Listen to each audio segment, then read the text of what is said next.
வணக்கம் ஃப்ரெண்ட்ஸ். இன்றைக்கி நம்ம பேச போகிற வாய்ஸ் வந்து ஆக்டர் ஜீவா வாய்ஸில் மிமிக்ரி பண்ணலாம். ஜீவா வாய்ஸ் அப்படி சொன்னாலே மச்சி ஒவ்வொரு பொண்ணுக்கு ஒவ்வொரு ஃபீலிங் மச்சி.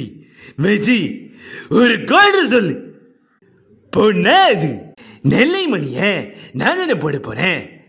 அது போடும்போது யார் தடுத்தாலும் பார்த்துக்கிறேன் மச்சி. நான் தர லோக்கல் மச்சி. அதெல்லாம் அப்படியா படத்தில் ஃபஸ்ட்டு சீன் தவிர்த்து வேறு எந்த சீனும் நல்லா இருக்கு. படத்தை மிஸ் பண்ணாம கருடகள். ஏய் சரோ என்னடா பண்ண அவளே என்ன கோணிங்க அணியம கோண்டிங்க. ஏய் இதை பார், நீ எப்படி என்கிட்ட ஏரஸ் இருந்து கதை விட்டியோ அதே மாதிரி நான் மில்ட்ரின்னு ஓய்கிட்ட கதை விட்டேன். அது இது சரியா போச்சு. உன் பேர் என்ன? சக்தி. ஏய் வரும்போது பார்த்து வர மாட்டேன். எப்படியா வருது பாரு. பயத்தில் அவர் கோலம் போட்டார். அண்ணே கவலைப்படாதீங்க.